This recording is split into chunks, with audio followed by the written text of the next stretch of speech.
ప్రియమైనటువంటి దేవుని బిడ్డలారా, ఈ యొక్క సాయంకాల సమయంలో మరొకసారి మిమ్మల్ని కలుసుకొని దేవుని వాక్యాన్ని ధ్యానించేటువంటి కృపను దేవుడిచ్చినందుకు దేవునికి వందనాలు చెల్లిస్తూ ఉంటున్నాను. అదే సమయంలో మీరు కూడా ఈ యూట్యూబ్ ద్వారా వస్తున్నటువంటి మెసేజెస్ని వింటూ మీ అభిప్రాయాలను తెలియజేస్తున్నందుకు కూడా మీకు వందనాలు తెలియజేస్తున్నాను. అయితే ఈ సమయంలో ఆ, నేను ఒక ప్రత్యేకమైన రీతిలో కుటుంబాన్ని గురించి మీతో మాట్లాడాలని చెప్పి నేను ఆశపడుతూ ఉంటున్నాను. మరి ఆ, ఎక్కువగా మనము ఈ దినాల్లో గమనిస్తూ ఉంటున్నట్లయితే ఆ, అంటే ఈ యొక్క కరోనా ఈ వైరస్ వలన మరి లాక్డౌన్ ప్రకటించటం, ప్రజలు ఎక్కడ వాళ్ళు అక్కడ ఆగిపోవటం, ఎటు పోలేనటువంటి పరిస్థితి గమనిస్తూ ఉంటున్నాం మనం. అయితే కొంతమంది అక్కడక్కడ మనం చూస్తూ ఉంటాం, అనగా వాళ్ళ పనుల కొరకు వచ్చి వాళ్ళు ఆగిపోయారు, ఆయా రాష్ట్రాల్లో ఆగిపోయారు. వాళ్ళు వేరే రాష్ట్రాల నుంచి వచ్చినటువంటి వాళ్ళు ఉన్నారు. మన రాష్ట్రాల్లో కూడా ఎక్కువ భాగము మరి వచ్చి అట్లా ఆగిపోయినటువంటి వాళ్ళు ఉన్నారు, పనుల కొరకు వచ్చినటువంటి వాళ్ళు. ఎందుకంటే వాళ్ళ రాష్ట్రాల్లో వాళ్ళకి పనులు దొరక్క, మరి జరుగుబాటు లేక, మరి వేరే రాష్ట్రాలకు వెళ్ళి పనులు ఉన్న చోట చేసుకోవటం మంచిది అనే ఉద్దేశంతో వచ్చినటువంటి వాళ్ళు ఉన్నారనమాట. అలా కష్టానికి గురైనటువంటి వారు చాలామందిని మనం చూస్తూ ఉంటాం. కొన్ని ప్రదేశాల్లో మనం గమనిస్తూ ఉంటున్నట్లయితే ఎక్కడైనా జరుగుబాటు లేనటువంటి ప్రాంతాల నుంచి పనులు చేసుకోవటం కొరకు వచ్చి అక్కడ జరుగుబాటు ఉంటుంది మనకి, అనగా భోజనానికి దానికి కష్టం లేకుండా ఉంటుంది, సంపాదించుకొని మనం తిని బ్రతకొచ్చు అని అనుకుంటున్నటువంటి వాళ్ళని మనం ఎక్కువగా గమనిస్తూ ఉంటాం. ముఖ్యంగా కొన్ని ప్రదేశాల్లో మరి పంటలు సరిగా పండక కరువు వచ్చినటువంటి ప్రాంతాలు కూడా ఉంటాయి. అలాంటి సమయంలో ఏం చేస్తారని అంటే, ముఖ్యంగా కూలినాలి చేసుకునేటువంటి వారు డబ్బులు పెట్టి ఎక్కువ ఖరీదులకి కొనలేక వాళ్ళు వేరే ప్రాంతాలకు వెళ్ళిపోయి ఎక్కడ దొరుకుద్దో భోజనానికి అక్కడ పనులు చేసుకొని వాళ్ళు ఉండటం చూస్తాం. చాలామంది ఈ కరువు వచ్చినటువంటి ప్రాంతాల్లోని వాళ్ళు వలస వెళ్ళిపోతారు, వేరే వేరే ప్రాంతాలకి వెళ్ళిపోతారు. వాళ్ళకి అక్కడ జరుగుబాటు లేని కారణంగా, పంటలు పండినటువంటి కారణంగా గమనిస్తుంటాం. అయితే ఇలాంటి పరిస్థితి దాదాపు 1050వ సంవత్సరంలో ఇస్రాయేల్ దేశంలో ఏర్పడింది ఇలాంటి పరిస్థితి, అనగా కరువు వచ్చినటువంటి పరిస్థితి. అప్పుడు ఇస్రాయేల్ దేశాన్ని ఆ దినాల్లో న్యాయాధిపతులు పరిపాలిస్తూ ఉంటున్నారు. న్యాయాధిపతులు పరిపాలిస్తూ ఉంటున్నటువంటి దినాల్లో గొప్ప కరువు వచ్చింది. అయితే ఆ సమయంలో ఒక కుటుంబము గురించి మనకి ప్రత్యేకంగా, ఆ కరువు వచ్చినటువంటి సమయంలో ఒక కుటుంబం గురించి మనకు ప్రత్యేకంగా రూతు గ్రంథం రాయబడినట్టు చూస్తాం. రూతు అనేటువంటి ఆ స్త్రీ పేరు మీద ఉన్నటువంటి ఆ గ్రంథంలో ఉన్నటువంటి కుటుంబాన్ని గురించి నేను మీతో మాట్లాడాలని ఆశపడుతూ ఉంటున్నాను. గమనించండి ప్రియమైన వారు, ఎక్కువ భాగము మరి కొన్ని కుటుంబాలకి కొన్ని సమస్యలు అయిపోతాయి. అయితే ఆ సమస్యలకి కారణం ఏమై ఉండొచ్చు? ఒక్కోసారి మన వలనే, అనగా మనం చేసిన తప్పిదాలను బట్టి కొన్ని సమస్యలు వస్తాయి. కొన్ని సమస్యలు అవి మామూలుగా వాతావరణ పరిస్థితులను బట్టి, లేకపోతే అక్కడ జరుగుతున్నటువంటి విషయాలను బట్టి ఇలాంటి సమస్యలు వస్తూ ఉండొచ్చు. కానీ మరి ఒక్కొక్కసారి మన కుటుంబము, అనగా మన ద్వారానే తప్పిదాలు జరగటం వలన మన కుటుంబం సమస్యల్లో ఇరుక్కుపోతాం. నేను ఈ కుటుంబాన్ని ఆ విధంగా చూస్తూ మీ ముందుకు తీసుకొని రావాలని ఆశపడుతూ ఉంటున్నాను. గమనించండి, నయోమి, ఎలీమెలెకు అనేటువంటి వాళ్ళ కుటుంబం, ఇద్దరు భార్యాభర్తలు. వారికి మహ్లోను, కిల్యోను అనేటువంటి ఇద్దరు కుమారులు ఉన్నారు. ఈ కరువు సమయంలో ఆ కుటుంబాన్ని గురించి ఎందుకు రాయబడింది? అసలు ఆ కుటుంబం యొక్క ప్రత్యేకత ఏంటి? వాస్తవానికి ఈ ఎలీమెలెకు గురించి అసలు మనకు రూతు గ్రంథంలో ఊరిక ఆమెకు భర్తగా ఉన్నాడని రాయకూడదు, తర్వాత వచ్చిన వాళ్ళని చనిపోయాడని రాయకూడదు. ఆయన గురించి ఎక్కువ లేదు మనకి, వాళ్ళ కుమారుల గురించి కూడా లేదు మనకి రూతు గ్రంథంలో. కానీ రూతు ఎవరు మరి? గమనించండి, ఈ విషయాల్లో మనము కొంత ముందుకు వెళ్దాం. మనం ఈ పుస్తకాన్ని చదువుకుంటూ వస్తూ ఉంటున్నట్లయితే ఈ విషయాలు మనకు అర్థమవుతూ ఉంటాయి. అయితే నేను ఈ దినాన మరి ఆ, వాళ్ళు చేసినటువంటి తప్పులు, ఈ కుటుంబం చేసినటువంటి తప్పిదాలు, వాళ్ళు అసలు ఏమి చేయవలసి ఉన్నది, ఏం చేశారు వాళ్ళు, ఎందుకు ఇలాంటి పరిస్థితి ఏర్పడింది అనేది మీ ముందుకు తీసుకొని రావాలని ఆశపడుతూ ఉంటున్నాను. గమనించండి ప్రియమైనటువంటి వాళ్ళారా. అనగా నయోమి కుటుంబం చేసినటువంటి తప్పిదాలేంటి? నేను ఇక్కడ 3 విషయాలను చూస్తూ ఉంటున్నాను. మొదటి అధ్యాయం ఆధారం చేసుకొని ఇది నేను మీతో మాట్లాడుతూ ఉంటున్నాను. 3 విషయాలు ఇక్కడ చూస్తూ ఉంటున్నాం మనం. మొదటి విషయం ఏంటంటే, కరువు కాలంలో బెత్లెహేము నుండి మోయాబుకు వెళ్ళినారు. ఈ మొదటి 5 వచనాల్లో చూస్తాం అది. కరువు వచ్చింది, బాగానే ఉంది. ఆ టైంలో బెత్లెహేము నుండి, అనగా బెత్లెహేం అనగా వాళ్ళ సొంత ఊరు అనమాట. మోయాబు అనగా చాలా దూరం అది. అంటే బెత్లెహేంకి ఇంకొక విధంగా చెప్పాలంటే యోర్దాన్ నది దాటాల, లేకపోతే మృత సముద్రం దాటాల. మృత సముద్రానికి తూర్పు దిక్కున ఉంటది మోయాబు దేశం. కాబట్టి వీళ్ళు వెళ్ళాలి అని అంటే యోర్దాన్ నది దాటి వెళ్ళాలన్నమాట. మీరు మ్యాప్స్లో చూస్తే అది అర్థమవుతుంది. అనగా చాలా దూరం వెళ్ళారన్నమాట. ఎందుకని? మోయాబు దేశంలో మంచిగా భోజనం దొరుకుతుంది, అక్కడ పాల పంటలు పండుతున్నాయి అని అనుకున్నారు. గమనించండి. ఇక్కడేమో కరువు వచ్చింది, యూదా దేశంలో కరువు వచ్చింది. కాబట్టి అక్కడికి వెళ్ళారు. ఇది మొదటి విషయం ఏంటంటే, బెత్లెహేము నుండి మోయాబు దేశానికి వెళ్ళారు. ఇది మొదటి తప్పు. ఎందుకు తప్పు అనేది చూద్దాం మనం తర్వాత. గమనించండి. ఆ తర్వాత రెండో విషయం ఏంటంటే, మోయాబు దేశం నుండి వచ్చేటప్పుడు వాళ్ళ యొక్క కోడళ్ళు ఉంటారు ఆమెతో. వాళ్ళను వద్దు అని అంటది అనమాట. మీరు రావద్దు నాతో అని అంటది. మోయాబు దేశం నుంచి తిరిగి వచ్చేటప్పుడు మీరు రావద్దు నాతో అని అంటది. ఎందుకు అని అంటే, ఒకవేళ మోయాబు దేశం నుంచి ఈమె తిరిగి కోడళ్ళతో వచ్చిందంటే కొడుకులు లేరు, భర్త లేరు, అందరూ కూడా బ్లేమ్ చేస్తారేమో. అక్కడేదో మంచి జీవితం జీవిద్దామని వెళ్ళింది కదా. అందుకని చెప్పి రెండో తప్పు ఏం చేసింది అని అంటే, పాపమును కప్పిపుచ్చుకోవటానికి ప్రయత్నం చేసింది అని చెప్పుకోవచ్చు. గమనించండి.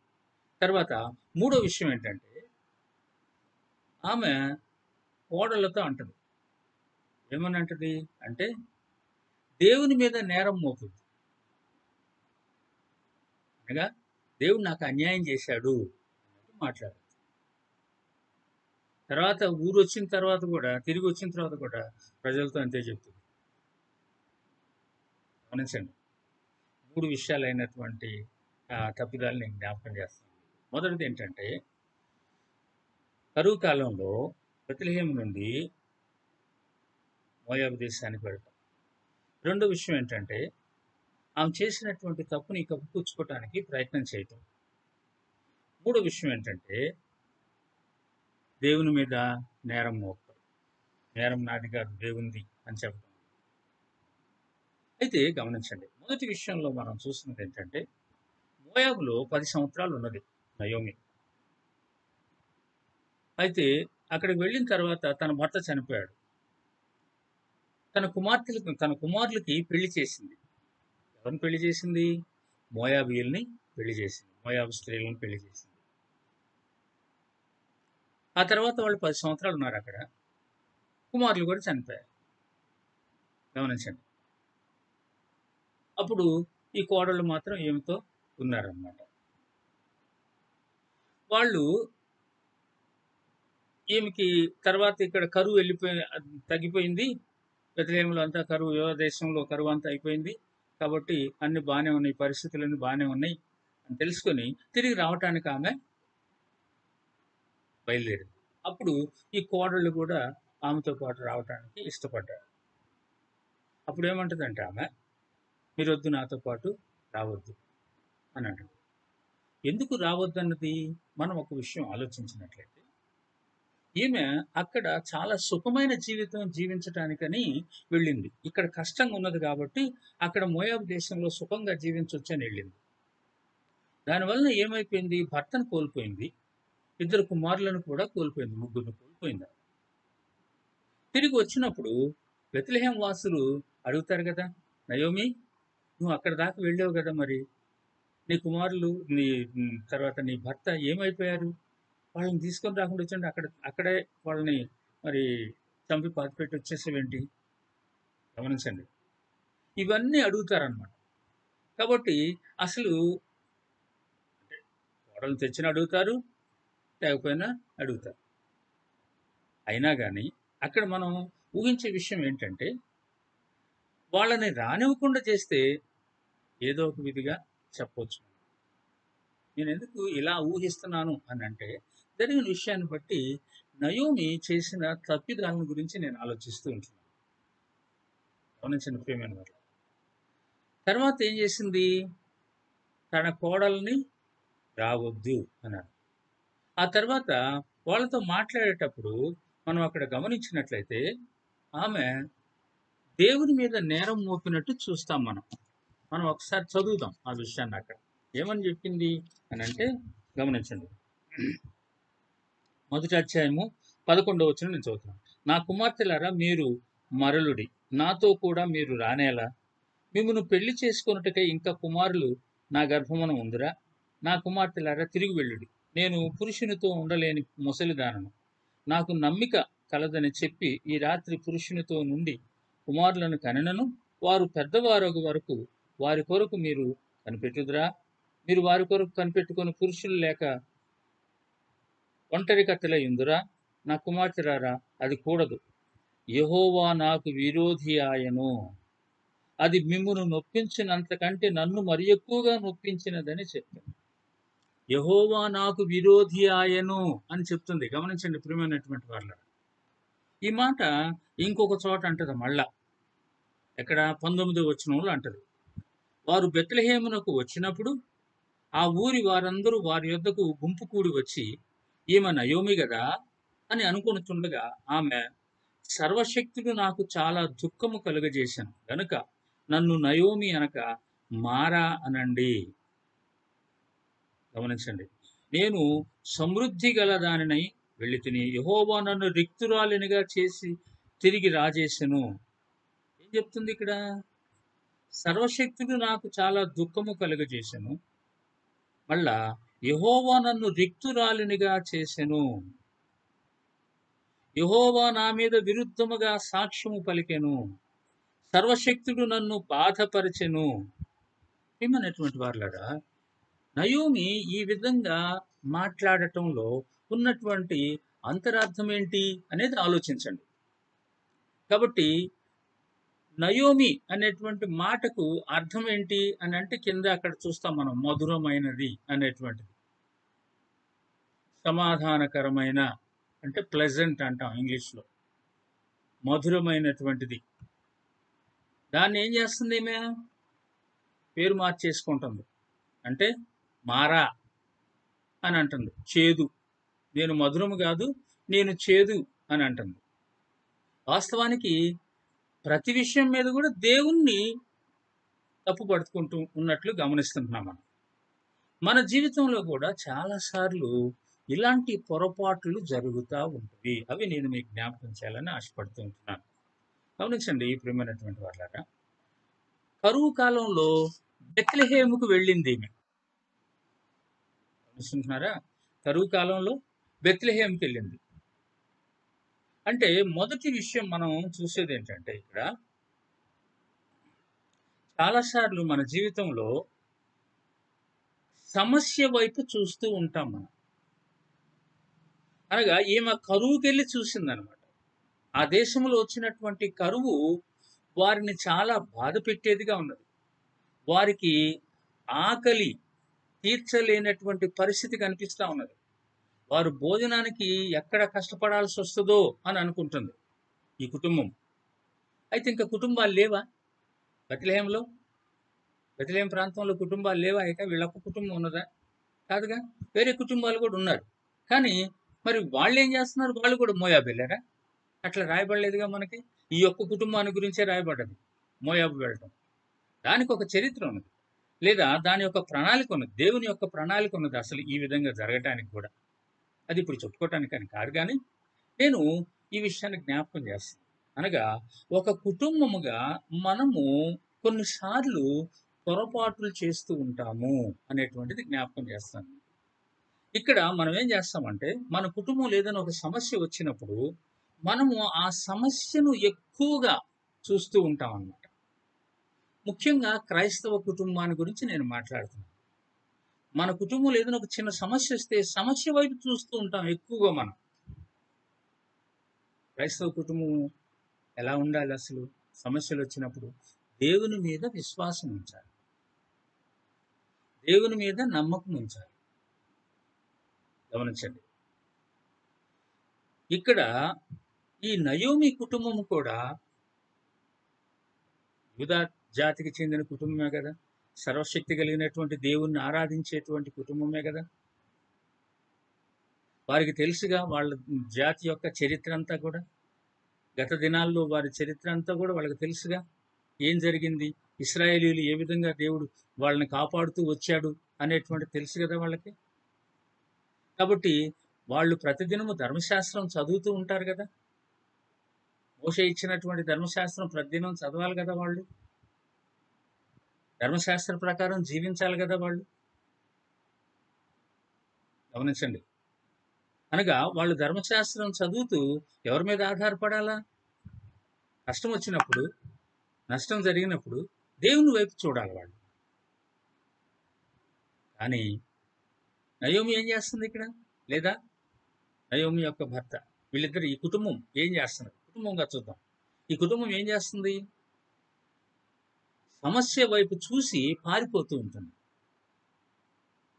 సమస్య చాలా పెద్దదిగా కనిపిస్తుంది వాళ్ళకి. అనగా ఇక్కడ కరువు వచ్చేసరికల్లా మనకి భోజనానికి దొరకదు, కాబట్టి ఎక్కడ దొరికితే అక్కడ మనం వెళ్ళి పనులు చేసుకొని అక్కడ సంపాదించుకొని తిందాము అని ఆలోచిస్తున్నారు. గమనించండి ఈ ప్రియమైనటువంటి వాళ్ళారా, బెత్లెహేంలో కరువు పరిస్థితిని దేంతో పోల్చింది ఈమె? మోయాబులో ఉన్నటువంటి సమృద్ధితో పోల్చిందని. గమనించండి, బెత్లెహేంలో ఏం కనపడుతుంది ఈమెకి? ఆకలి, బాధ కనిపిస్తా ఉన్నది. అనగా ఇంకా ఇక్కడే ఉంటే మనము చచ్చిపోతామేమో, భోజనానికి దొరకదేమో మనకి, మన పంటలు పండట్లేదు, కాబట్టి ఎలా మన పరిస్థితి అని అనుకున్నాను. గమనించండి, మోయాబు విశాలమైనటువంటి భూమి, అక్కడ సమృద్ధి అయినటువంటి పంటలుగా కనిపిస్తూ ఉంటున్నది, దొరుకుతాయి బాగా మనకి అని అనుకుంటుంది. ఎందుకంటే దేవుడు ఇశ్రాయేలుకి ఈ ప్రాంతాలన్నీ ఇచ్చేసాడు. ఇక్కడేమో ప్రస్తుతానికి కరువు వచ్చింది, కానీ దూర ప్రదేశాలను చూస్తూ ఉంటున్నారు. దేవుడు ఈ ప్రాంతాల్లో ఉండమని వాళ్ళని అక్కడికి తీసుకొని వచ్చింది, కానాను ప్రాంతంలోనికి. కానీ వీళ్ళు దూర ప్రాంతాన్ని చూస్తూ ఉంటున్నారు, ఇక్కడ కుదరదు మనకు జీవించటము అని అనుకుంటున్నారు. గమనించండి, మనం చాలాసార్లు ఏం చేస్తుంటాము అని అంటే, మన ఇంట్లో కూడా ఇలాంటి పరిస్థితి ఏర్పడితే మనము కొన్నిసార్లు ప్రక్క వారి ఇంటితో మనం పోల్చుకుంటూ ఉంటాం. అక్కడ అన్ని బాగా జరుగుతున్నాయి వాళ్ళకి, మనకు సరిగా జరగట్లేదు. కారణం ఏంటి? మనం సంపాదించేది మనకు సరిపోవట్లేదు. కారణం ఏంటి? మనం ఎన్ని తెచ్చుకున్నా కానీ, ఎంత సంపాదించినా కానీ ఎందుకు సరిపోవట్లేదు? వాళ్ళందరూ భలే సంతోషంగా ఉంటున్నారు ఎందుకు? ఆ కుటుంబంలో వాళ్ళు ఖరీదైనటువంటి వస్తువులు వాడుకుంటున్నారు ఇంట్లో. వాళ్ళ ఇంట్లో ప్రతిదీ కూడా చాలా ఖరీదైనది కనిపిస్తుంది. మన ఇంట్లోనేమో అన్ని కూడా చాలా తక్కువగా వాడుతూ ఉంటాం మనం. చాలా మరి ఖరీదు లేనటువంటి ఇంట్లో తెచ్చిపెట్టుకుంటూ ఉంటాం మనం. ఇలా ఆలోచిస్తూ ఉంటాం. గమనించండి ప్రియమైన వాళ్ళారా, సమస్య ఉన్నది అంటే మనకు వచ్చేటువంటి ఆదాయాన్ని బట్టి మన ఇంట్లో జరుగుబాటు ఉంటుంటుంది. కాబట్టి మనము పోల్చుకునేటువంటి విధానం గమనిస్తూ ఉంటున్నప్పుడు, ఒక క్రైస్తవ జీవిత విధానంలో పోల్చుకునే విధానమేనా ఇది? ఆలోచించండి. నయోమి తర్వాత తన భర్త, వీళ్ళు ఇద్దరు కలిసి మోయాబు వైపు చూస్తూ ఉన్నారు. ఇక్కడ సమస్యను చూసి ఎంత దూరమో తెలుసా? ఈ యొక్క బెత్లెహేము నుండి మోయాబుకి దాదాపు 1600 కిలోమీటర్లు. అంత దూరం పోతున్నారు. మరి ఎవరు చెప్పారు అక్కడ బాగా ఉన్నాయని? గమనించండి ప్రియమైన వాళ్ళ. అంటే మనము దేని గురించి ఆలోచిస్తున్నాము అంటే, మన యొక్క ఆలోచనలన్నీ కూడా మానవ దృక్పథంలో ఆలోచిస్తున్నాము. మనం కూడా చాలాసార్లు మన కుటుంబాల స్థితుల్లో మానవ దృక్పథంతో ఆలోచిస్తాం మనం. దేవుని దృక్పథంలో ఆలోచించాలి క్రైస్తవ కుటుంబం. గమనించండి. మోయాబు చాలా సమృద్ధిగా కనపడుతూ ఉంటుంది మనకి. మోయాబు చాలా సమృద్ధి కనపడుతుంది. కానీ ఎందుకు మోయాబుని గురించి మనం ఆలోచించకూడదు అని అంటే, మోయాబు గురించి మనకి చరిత్ర చెప్తూ ఉంటుంది బైబిల్లో మనం చదివినట్లయితే. మోయాబు అన్యుల ప్రదేశం, అనగా దేవుని ఎరుగనటువంటి జనాంగము జీవిస్తున్నటువంటి ప్రదేశం. అన్య దేవతలను పూజిస్తూ ఉంటారు వాళ్ళు. విగ్రహాలను పూజిస్తూ ఉంటున్నటువంటి దేశం. గమనించండి. అంతేకాదు ఇశ్రాయేలీలకి మోయాబీయులు బద్ధ శత్రువులు. బెత్లెహేములో ఆకలి బాధ ఉంటది, కరెక్టే. మోయాబులో ఆహారం దొరుకుతుంది. అయితే నువ్వు మోయాబు వెళ్ళొచ్చా మరి? యూదులకు దేవుడు ఏమని చెప్పాడు? అన్యుల ప్రదేశాల్లో అసలు అడుగు పెట్టొద్దు, అది నేను ఇచ్చిన దాకా మీరు అక్కడికి వెళ్ళొద్దు అన్నాడు.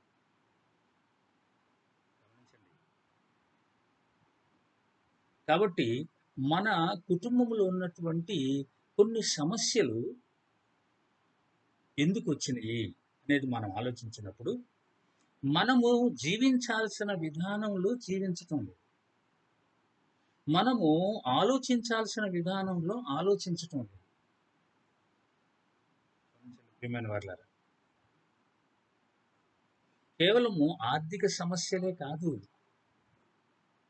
ఆత్మీయ సమస్యలు చాలా ఉన్నాయి మన కుటుంబాల్లో. ఆత్మీయ సమస్యలకి ప్రాధాన్యత అంటే ఆత్మీయ సమస్యలు తీర్చుకోవటానికి ప్రాధాన్యత ఇచ్చినట్లయితే, ఈ భౌతికమైనటువంటి సమస్యలు నీకు కనపడవు. వీటిని గురించి ఆలోచించవు నువ్వు. అర్థం చేసుకోండి నేను చెప్పేటువంటి విషయాలు. గమనించండి. అనగా మనము సమస్యల వైపు చూస్తాం. ఎటు చూడాలి మరి? మనం దేవుని వైపు చూడాలి.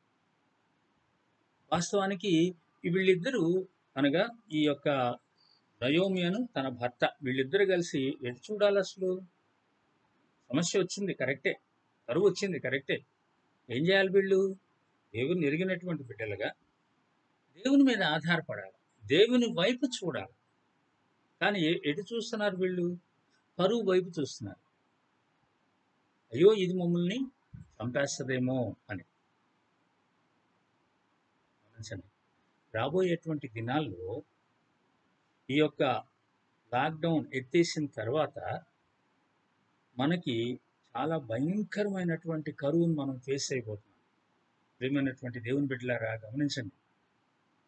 భయంకరమైనటువంటి కరువు రాబోతుంది. ఆర్థిక సమస్యలు ఎక్కువైపోతాయి. కుటుంబాల్లో భోజనం, ఇదివరకు చక్కగా సొఫిస్టికేటెడ్ లైఫ్ జీవించినటువంటి వారు జీవించలేని పరిస్థితి ఏర్పడేటువంటి ప్రమాదం ఉన్నది.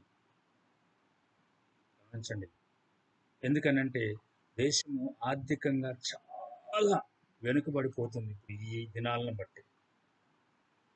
అప్పుడు మనము సంపాదించుకున్నటువంటిది త్వరగా మనము ఖర్చు పెట్టేసేయాల్సి వస్తుంది. ఆ తర్వాత మళ్ళా దొరకదు. ఖరీదు ఎక్కువైపోతాయి వస్తువులన్నీ కూడా. మనం ఏది కొనాలన్నా చాలా ఖరీదు పెట్టాల్సి ప్రియమైన వారలారా. అందుకనే ఈ సమయంలో నేను జ్ఞాపకం చేస్తున్నాను ఏంటంటే, దేవుని బిడ్డలముగా దేనికి ప్రాధాన్యత ఇస్తున్నాం మనం? అర్థం చేసుకోండి. ఈ శరీరాన్ని సంతోషపరచటం కొరకు, ఈ శరీరాన్ని అభివృద్ధి చేసుకోవటం కొరకు, అనగా ఈ లోక సంబంధమైనటువంటి విషయాలలో ఎక్కువగా మనం ప్రాధాన్యత ఇస్తూ, ఆత్మీయ సంబంధమైనటువంటి విషయాలకి ప్రాధాన్యత ఇవ్వకపోవటాన్ని బట్టి చాలా భయంకరమైనటువంటి కరువును మనం చూడబోతున్నాం.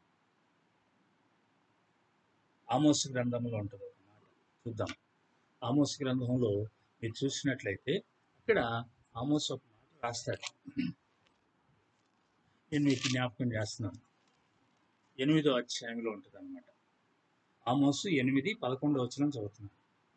రాబో దినముల యందు దేశములో నేను క్షామము పుట్టింతును, అది అన్నపానములు లేకపోవుట చేత కలుగు క్షామము కాక యెహోవా మాటను వినకపోవుట వలన కలుగు క్షామముగా ఉండును. దేవుని మాటను వినకపోవుట వలన వచ్చేటువంటి క్షామం అంటారు, కరువు అన్నమాట. గమనించండి ప్రియమైన వారు, లోకంలో పరిస్థితులన్నీ మారిపోయినాయి. ఉన్నటువంటి పరిస్థితులు మనం చూస్తున్నప్పుడు ఊహించినటువంటిది అనమాట. అసలు ఇట్లా అనుకోలేదే మనం అని అంటున్నారు. ఉద్యోగాలు మానేసి ఇళ్లలో కూర్చొని, గమనించండి, అసలు బజార్లోనికి కూడా పోకుండా చూస్తున్నారా, ఇంట్లోనే కూర్చొని ఉంటున్నామని అంటే అసలు ఇట్లా అనుకున్నామా ఎప్పుడైనా జరుగుద్దని? అది మనమే కాదు, ప్రపంచంలో అన్ని దేశాల్లో దాదాపు 200 దేశాలు ఇలాంటి పరిస్థితిని ఫేస్ చేస్తుంది కదా. కారణం ఏంటి? మానవుని యొక్క అవిధేయతను చూస్తుంటాం. అనగా దేవుని మాటను వినకపోవుట, దేవుని మాటను వినకపోవుట. క్రైస్తవ కుటుంబాలుగా మీరు ఈ విషయం ఆలోచించాలి. పేరు పెట్టుకోవటంతోనే సరికాదు. దేవుని మాటను వింటున్నారా? దేవుని వాక్య ప్రకారం జీవిస్తూ ఉంటున్నారా? ఆలోచించండి. ఏమైనటువంటి వాళ్ళు అర్థం చేసుకోండి. మనము ఈ రూతు గ్రంథంలో చూస్తున్న ఈ కుటుంబాన్ని గమనిస్తుంటున్నట్లయితే వాస్తవానికి వాళ్ళు అక్కడే ఉండి దేవుని మీద ఆధారపడాల్సింది.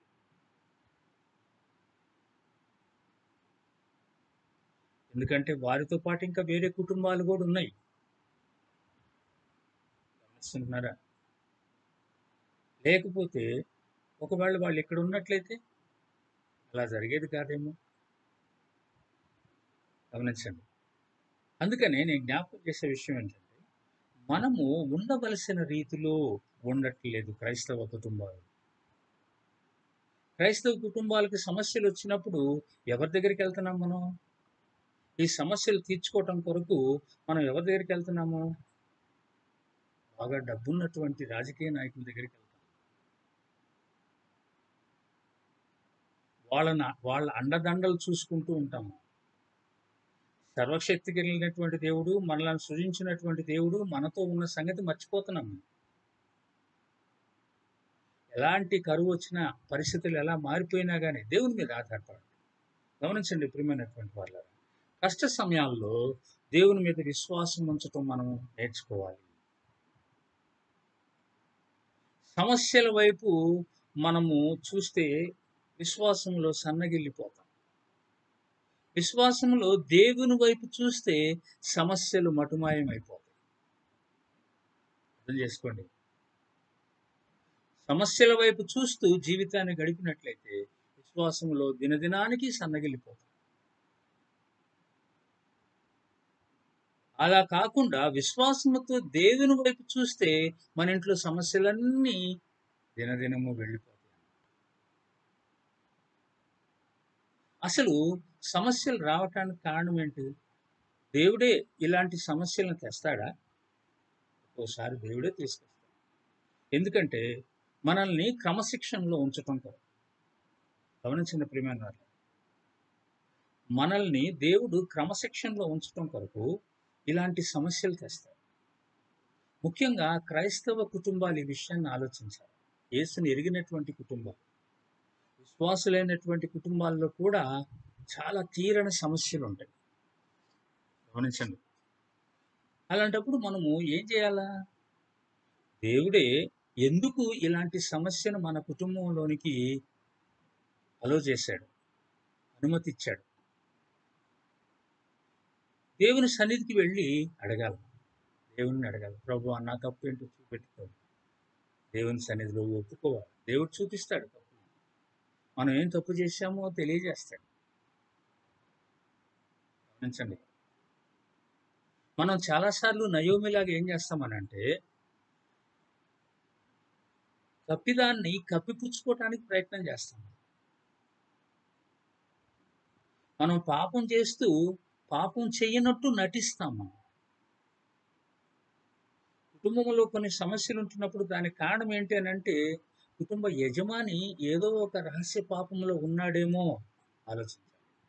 కుటుంబ యజమాని కూర్చొని ఆ పాపాన్ని దేవుని సన్నిధిలో ఒప్పుకోవాలి. ఒకవేళ కుటుంబ యజమానురాలు రహస్య పాపంలో ఉన్నదేమో, భర్తకు తెలియకుండా పాప జీవితంలో ఉన్నదేమో.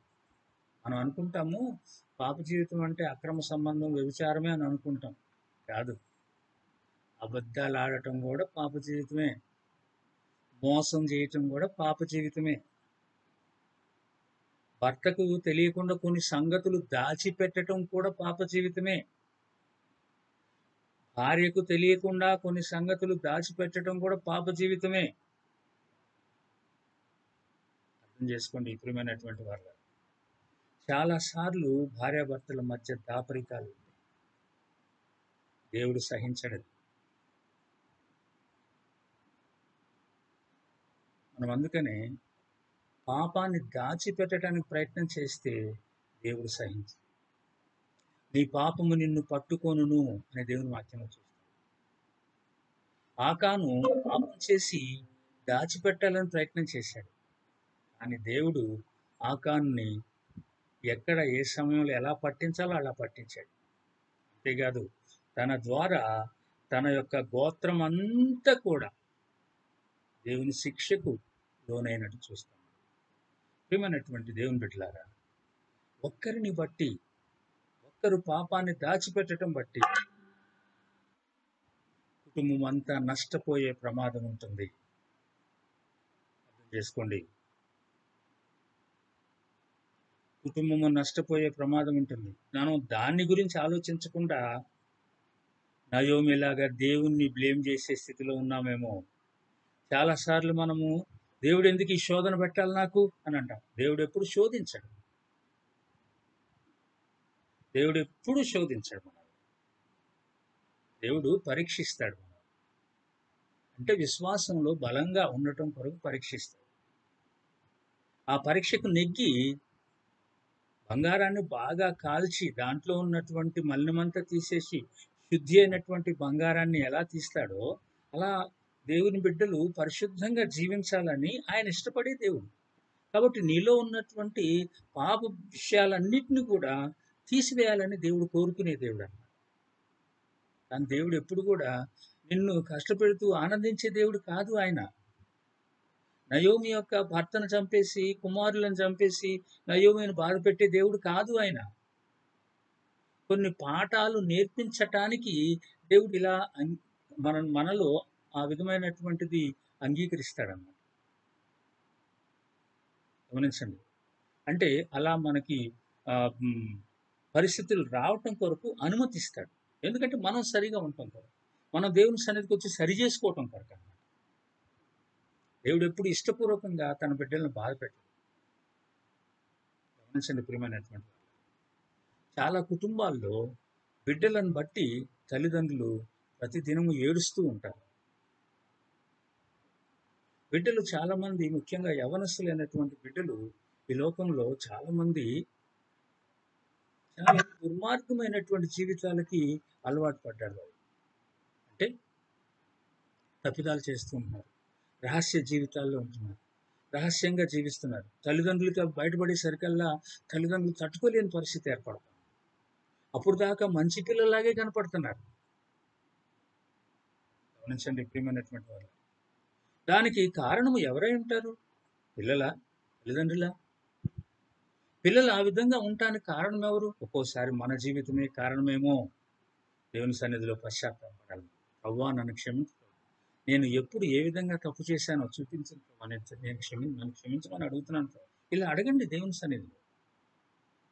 దేవుణ్ణి బ్లేమ్ చేయదు. దేవుణ్ణి తప్పు పట్టుకోలేవు నువ్వు. దేవుడు ఎప్పుడు అలా చేయడు.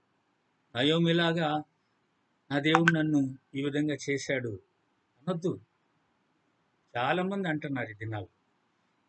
ఎక్కువగా వాళ్ళు ప్రేమించినటువంటి వాళ్ళు, ఆప్తులైనటువంటి వాళ్ళు దూరం అవటంతోనే దేవుడు మమ్మల్ని ఇంత భయంకరమైనటువంటి దానికి అప్పగించేసాడు ఏంటంటే దేవుడిని అంటున్నారు.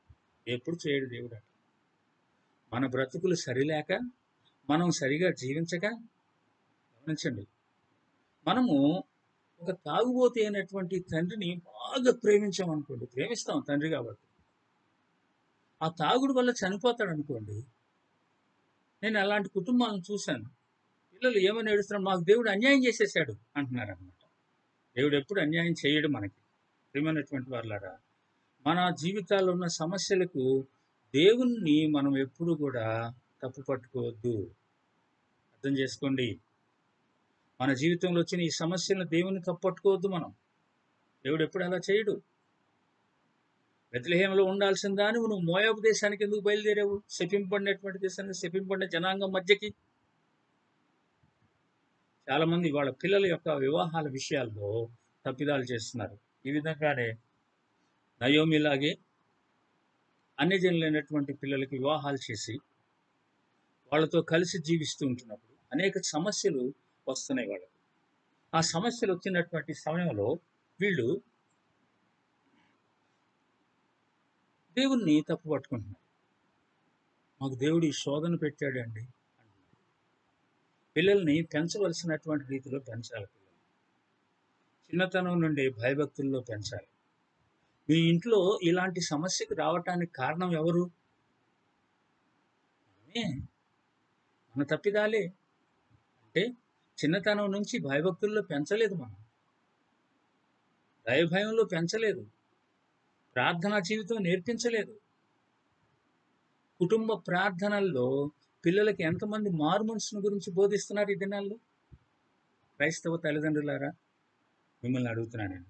కుటుంబ ప్రార్థనల్లో తల్లిదండ్రులుగా మనము పిల్లలకు మారు మనసు గురించి బోధిస్తున్నామా? నీ బిడ్డలు మారు మనసుకు నడవాలా, మారు మనసు పొందాలా నువ్వు ఆశిస్తున్నావా?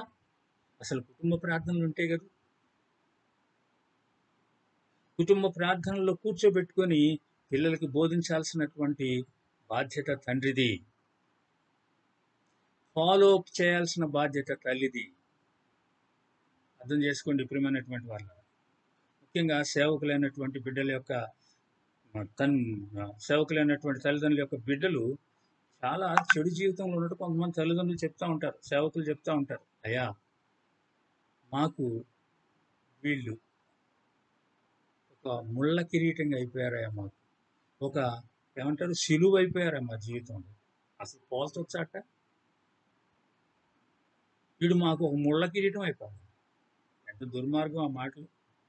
నువ్వు సరిగా పెంచకుండా, నువ్వు సరిగా భయభక్తుల్లో వానికి వాక్యం నేర్పించకుండా, నీకు భయం లేకుండా, దేవుని భయం లేకుండా నువ్వు జీవించి వాడిని అట్లా తయారు చేసి, వాళ్ళని అట్లా తయారు చేసి, ఇప్పుడు నువ్వు దేవుడు ఇలా చేశాడంటావా?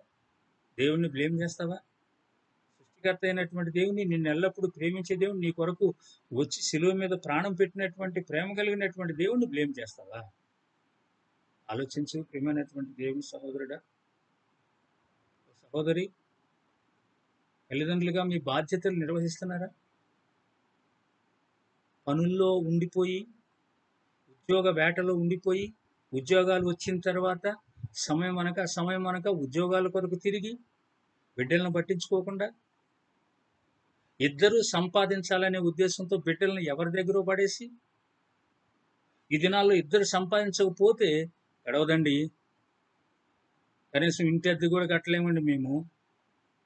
గమనించండి ప్రియమైన వాళ్ళారా, నేను 36 సంవత్సరాలు టీచర్గా పనిచేసి రిటైర్ అయిపోయాను. నేను ఒక్కడనే పనిచేశాను. నా బిడ్డలను చదివించలేదా? నేను మంచి చదువులు చదివించలేదా? నేను ఇళ్ల స్థలాలు కొనలేదా? ఇల్లు కొనలేదా? నా బిడ్డలు మంచి ఉద్యోగాల్లో లేరా? పెళ్ళిళ్ళు చేయలేదా నా పిల్లలకి? అర్థం చేసుకోండి ఎందుకు నేను ఇలా మాట్లాడుతున్నానని. దేవుని మీద ఆధారపడటం నేర్చుకోవాలి. బెత్లెహేములోనే ఉండి దేవుని మీద ఆధారపడు. మోయాబు వైపు చూడొద్దు. ఎక్కడో మంచి జీవితం దొరుకుతుందని ఆ మంచి జీవితంకెళ్ళి చూడొద్దు. ఒక్కొక్కసారి దేవుడు నిన్ను పరీక్షించటానికి ఇలాంటి పరీక్షల్లోనికి వెళుతూ ఉంటున్నప్పుడు దేవుని మీద ఆధారపడు. దేవుని వాక్యంలో చాలా మంది మనకి అలాంటి ఉదాహరణలు ఉన్నారండి. ఎంతోమంది ఆ విధంగా సక్సెస్ అయినటువంటి భక్తుల జీవితాలను దేవుని వాక్యంలో చదువుతున్నాం కదా మనం. మాదిరించిపోయారు కదా వాళ్ళు. గమనించండి. ప్రియమైనటువంటి వారలారా, ఎందుకు ఈ విషయాన్ని మీ ముందుకు తీసుకొస్తున్నానంటే, నయోమి ఇలాగా చేసిన తప్పులు మనము చేయకుండా ఉంటే దేవుని యొక్క బిడ్డలంగా ఈ లోకంలో నమ్మకంగా జీవించగలము. అర్థం చేసుకోండి. నయోమి బెత్లెహేము నుంచి మోయాబు వెళ్ళటానికి తీర్మానం చేసుకోవటమే మొదటి తప్పు. రెండో తప్పు, భర్త, అల్లుళ్ళు, కుమారులు చనిపోయిన తర్వాత కోడల్ని ఇంటికి తీసుకురాకూడదు. అందరు నన్ను అడుగుతారు, నేనేం చెప్పాలా? తప్పిదాన్ని దాచిపెట్టుకోవాలని ప్రయత్నం చేయి. మూడవది, దేవుణ్ణి దోషిగా చేసి మాట్లాడటం. మీ కుటుంబాల్లో ఒకవేళ ఏదైనా సమస్య వచ్చినప్పుడు దేవుణ్ణి దోషిగా చేయవద్దు. మరొకసారి నేను జ్ఞాపకం చేస్తున్నాను. కుటుంబ ప్రార్థనలో మీరు పిల్లల్ని కూర్చోబెట్టుకొని చిన్నతనం నుండి వాళ్ళు గొడవ చేసే సమయమైనా ఏజ్ అయినా కానీ వాళ్ళని కూర్చోబెట్టుకొని మీరు దయచేసి వాళ్ళని చక్కగా వాక్యం నేర్పించండి. చాలామంది ఈ దినాల్లో పిల్లలకు అండత వాక్యాలు చెప్తున్నటువంటి వీడియోస్, తర్వాత వాళ్ళు ఇంకా చక్కగా ప్రార్థన చేస్తున్నటువంటి విధానము పెడుతూ ఉంటున్నారు. మంచిదే. దానితో పాటు వాళ్ళ యుక్త వయసులో మారు మనసు పొందేటట్టు వాక్యం వాళ్ళకి వివరించండి. యుక్త వయసులో మారు మనసు పొందాలి వాళ్ళు. పాపం అంటే, పరిశుద్ధత అంటే దాని యొక్క తేడాని వాళ్ళు గుర్తించేటట్టు ఉండాలా. ప్రియమైన వాళ్ళారా, గమనించండి. యుక్త వయసులో పశ్చాత్తాపం గురించి వాళ్ళు నేర్చుకోవాలి. అప్పటికి అనగా మీరు చిన్నతనం నుంచి నేర్పిస్తూ వస్తే సరైన సమయంలో దేవుడు వారికి వాక్యాన్ని జ్ఞాపకం చేస్తాడు. చిన్నతనం నుంచి నేర్చుకున్నటువంటి వాక్యాన్ని. అప్పుడు దేవుడు వారి జీవితంలో పరిశుద్ధాత్మ దేవుడు పనిచేసి పాప పశ్చాత్తాపానికి నడిపిస్తాడనమాట. మనం ఒకేసారి యవనస్తులైన తర్వాత, తాగుబోతులైన తర్వాత, తిరుగుబోతులైన తర్వాత, ఎవరినో యువతినో ప్రేమించిన తర్వాత, ఇదిగో చచ్చిపోతాను అంటున్నాడు అన్న తర్వాత అప్పుడు తీసుకొచ్చేసి యూత్ మీటింగ్లో కూర్చోబెడతాను, సండే స్కూల్లో కూర్చోబెడతాను, లేకపోతే మీరు మాట్లాడండి అయ్యా. ఇవి వద్దండి.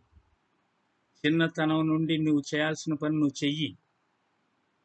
బెత్లెహేములో ఉండి కరువుని నువ్వు ఫేస్ చెయ్యి. మోయాబు దేశానికి వెళితే ఉన్నదాన్ని పోగొట్టుకుంటుంది. ఎక్కడో దూరపు కొండలు నునుపని వెళ్ళొద్దు. గమనించండి ప్రియమైన వారలారా, ఈ విషయంలో నేను చాలా జ్ఞాపకం చేసి మాట్లాడగలను. దేవుడు మనల్ని ఎక్కడ ఉంచితే అక్కడ ఉండటం నేర్చుకోవాలి. ఏ ఉద్యోగమైనా సరే, ఏ ఊరైనా సరే, మనం చాలాసార్లు సమస్య ఉన్నదని అక్కడ నుంచి పారిపోవటానికి ప్రయత్నం చేస్తాం మనం. అనగా దేవుడు మనల్ని ఒక ఉద్యోగంలో ఉంచితే ఆ ఉద్యోగంలో ఎవరి ద్వారానో ఏదో ఒక సమస్య వస్తుంది, కాబట్టి ఈ ఉద్యోగం వద్దు, నాకు ఇంకొక ఉద్యోగం దేవుడు నాకు చూపిస్తాడు, దేవా ఇంకొక ఉద్యోగం చూపించు దేవా నాకు అని ప్రార్థన చేస్తూ ఉంటాం. ఇక్కడ నేను అసలు ఉండలేకపోతున్నాను దేవా. వేరే వాళ్ళకు కూడా చెప్తాం మనం. నాకు కూడా చెప్తూ ఉంటారు చాలామంది, అన్న ఉద్యోగంలో ఇలాంటి సమస్యలు ఉన్నాయి, ప్రార్థన చేయండి. నేను కాదంటలేదు, తప్పు అంటలేదు ఆ విషయాన్ని. ప్రార్థన చేయొద్దంటలేదు, చేయకూడదు అంటలేదు. కానీ దేవుడు నిన్ను ఎక్కడ ఉంచాడు? ఎందుకు ఉంచాడు అక్కడ? అన్నజనుల మధ్య ఎందుకు ఉంచాడు? ఒక దేవుని బిడ్డగా నువ్వు అక్కడ ఉండాలనే కదా ఉంచింది నిన్ను అక్కడ. కానీ అక్కడ ఉండను ప్రభువా, నేను వేరే చోట తీసుకెళ్ళంటే అక్కడ ఉండదు ఆ సమస్య. ఇంకొక సమస్య రావచ్చు అక్కడ. మోయాబు దేశంలో ఇంకో సమస్య వచ్చింది కదా, భర్తని కుమారుల్ని కోల్పోయే సమస్య. అంతేకాదు, కుమారులకి అన్యులను చేసే సమస్య వచ్చిందిగా. మరి అలాంటప్పుడు నువ్వు ఎక్కడున్నా కానీ దేవునికి నమ్మకంగా జీవించడం నేర్చుకోవాలిగా, దేవుని యందు విశ్వాసంతో జీవించడం నేర్చుకోవాలిగా, దేవుని మీద ఆధారపడటం నేర్చుకోవాలి కదా. ఇక్కడైనా అక్కడైనా ఇదే కదా నువ్వు చేయాల్సింది క్రైస్తవునిగా. అర్థం చేసుకోండి ప్రియమైనటువంటి వారలారా. కాబట్టి సమస్యలు ఎక్కడైనా సమస్య అది. దేవుని కొరకు సాక్షిగా నిలబడటం అనేది ఇక్కడ మంచిగా ఉంటుంది, ఇంకో చోట మంచిగా ఉంటుంది, అక్కడ అనుకూలంగా ఉంటుంది. కాదండి. చాలా మందికి అనుకూలత గురించి ఆలోచిస్తున్నారు. నాకు అక్కడైతే అనుకూలంగా ఉంటది. ఇక్కడ బెత్లెహేంలోనైతే తిండికి దొరకదు. మోయాబులోనైతే తిండికి దొరుకుద్ది నాకు. అక్కడ మంచి అనుకూలమైనటువంటి పరిస్థితి ఉంటది నాకు. అక్కడికి పోతే ఇంకోటి కోల్పోతావు. దేవుడు ఎక్కడ ఉంచితే అక్కడ ఉండటం నేర్చుకోవాలి మనం. అంతేగాని నీ చుట్టూ ఉన్నటువంటి పరిస్థితులు సోఫిస్టికేటెడ్ లైఫ్‌కి అలవాటు పడిపోతున్నాం. సేవకులు గూడా, ఈ దినాల్లో ఉన్నటువంటి సేవకులు గూడా కష్టమైనటువంటి ప్రాంతాలకు వెళితే, అమ్మో! మనం అక్కడ ఉండలేం. కాబట్టి మనం ఎక్కడైనా గానీ అన్ని పరిస్థితులు మనకు చక్కగా ఉండే ప్రాంతాల్లో ఉందాం మనం. కాదంటలేదు. చాలామంది ఏమంటున్నారంటే ఈ దినాల్లో దేవుడు నిన్ను తలగా ఉంచుతాడు గానీ తోకగా ఉంచడు అని చెప్తుంటారు. బైబిల్‌లో మరి ఉన్నటువంటి సేవకులందరూ గూడా నేను అంత కష్టపడ్డాను, ఇంత కష్టపడ్డాను, నేను అలా చేశాను, ఇలా చేశాను, నేను ఆ పని చేసుకొని బతికాను, ఈ పని చేసుకొని బతికాను, నేను మీకు ఎప్పుడు గూడా భారంగా లేను. ఇయన్నీ ఎందుకు చెప్పారండి బైబిల్‌లో? దేవుని వాక్యంలో చూస్తున్నాం కదా! అపోస్తలుల కార్యాల గ్రంథంలో. పౌలు గారు చెప్పేటప్పుడు విషయాలు కూడా చూస్తున్నాము. పేతురు చెప్పే విషయాలు చూస్తున్నాం మనం. కష్టం లేదా వాళ్ళకి? ఎక్కడ వాళ్ళని ఉంచితే అక్కడ దేవుని కొరకు వాళ్ళు వాడబడ్డారు కదా! పని చేసుకుంటా. ఎందుకు మరి ఈ దినాల్లో సేవకులకు అలాంటిది లేదు? ప్రియమైన వారలారా, సేవకులను విమర్శించాలని కదా నా ఉద్దేశం. నేను కూడా సేవకుడిని. అయితే విమర్శించాలని కాదు. కానీ దేవుని కొరకు నమ్మకంగా ఉండాలనేది నా ఉద్దేశం. మనం ఎప్పుడూ కూడా బాగా డబ్బున్నటువంటి వాళ్ళకిలాగా, అందుకనే దాన్ని ఏమంటున్నారంటే దేవుని బిడ్డలుగా ఉంటే ఎప్పుడు అభివృద్ధి ఉంటది అని చెప్పేటువంటి బోధలు ఎక్కువైపోయినాయి. ఆ అభివృద్ధి ఏంటి? ఖరీదైన దుస్తులు వేసుకోవటం, ఖరీదైన కారుల్లో తిరగటం, ఖరీదైనటువంటి వస్తువులు పెట్టుకోవటం. గమనించండి, ఎక్కడ పడితే అక్కడ విచ్చలవిడిగా డబ్బులు ఖర్చు పెట్టడం, వెనక ముందు చూసుకోకుండా అన్నీ ఖర్చు పెట్టేసేయటం. ఎందుకంటే ఇంట్లో మనకు బాగా ఉన్నది అని చెప్పుకోవటం, బ్యాంకు బ్యాలెన్స్లు ఉంచుకోవటం, స్థలాలు కొనటం. ఇదా దేవుని సేవకులకు తగినటువంటిది? అంత మాత్రాన దేవుని సేవకులు చక్కగా ఉండొద్దని కాదు నా ఉద్దేశం. కార్లు ఉండొద్దని కాదు నా ఉద్దేశం. ఇస్త్రీ బట్టలు వేసుకోవద్దని కాదు నా ఉద్దేశం. నాకు కారు ఉంది, నేను కూడా ఇస్త్రీ బట్టలు వేసుకుంటున్నాను. కానీ దేవుని పరిచర్య కొరకు ఎలా వాడబడుతున్నాం, ఇతరులకు ఎలా మాదిరిగా ఉంటున్నాం అర్థం చేసుకోండి. ప్రియమైనటువంటి వారలారా, బెత్లెహేములోనే ఉండాలా? కరువును ఫేస్ చేయాలను దేవుడు కోరుకునేది. కానీ నయోమి అలా చేయలేకపోయింది. అంతేకాదు, తప్పిదం చేసిన తను దేవుణ్ణి బ్లేమ్ చేసింది. దేవుని వలన ఇట్లా నేను తయారయ్యాను, నన్ను దయచేసి మీరెవరు కూడా నయోమి అనొద్దు, మారా అని పిలవండి అంటుంది. గమనించండి ప్రియమైన వారలారా, మారా అని ఎందుకు పిలవమందామె? నయోమి అనేటువంటి మంచి పేరు పెట్టుకుని మధురమైనటువంటి పేరు తీసేసి చేదైనటువంటి పేరు కలిగి ఉండాలని ఎందుకు అనుకుంటున్నామా? అంటే పేరు మారితే జీవితం మారిపోద్దా? ఈ దినాల్లో చాలా మంది పేర్లు అక్షరాలు ఇన్ని ఉండాలా, ఈ అక్షరాలు తగ్గించుకుంటే నీ జీవితం అంతా మారిపోద్ది, నీకు అంత డబ్బు వస్తుంది, ఇంత డబ్బు వస్తుంది, నువ్వు అసలు చాలా ఎదిగిపోతావు, నువ్వు నీకు ఉద్యోగం వస్తుంది పేరు మార్చుకుంటే, పేరు అక్షరాల్లో తేడా వస్తే. న్యూమరాలజీ ఎక్కువైపోయింది. తర్వాత ఈ పేర్లు మార్చుకునేటువంటి విధానం కూడా ఎక్కువైపోయింది. అది పోయి క్రైస్తవ కుటుంబాల్లో కూడా ఈ జాడ్యం పట్టుకుంది. ఎందుకంటే టీవీల్లో వింటున్నారు కదా ప్రతిదిన.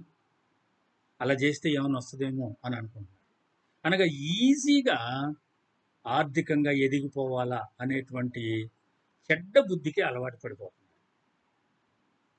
ఫేస్బుక్లో వాడెవడో సినీ యాక్టర్, తర్వాత ఫైటర్, వాడు మీ యొక్క డేట్ ఆఫ్ బర్త్ పెట్టండి, దీంట్లో లక్ చూసుకోండి, మిలియన్స్ ఆఫ్ డాలర్స్ నేను పంపిస్తాను మీకు. ముఖ్యంగా ఈ కరోనా దినాల్లో, జీతాలు లేని దినాల్లో, కరువు వస్తున్నటువంటి దినాల్లో నేను డబ్బు ఇస్తానంటే ఎంతో మంది సేవకులు కూడా వాళ్ళు డేట్ ఆఫ్ బర్త్లు పెడుతున్నారు.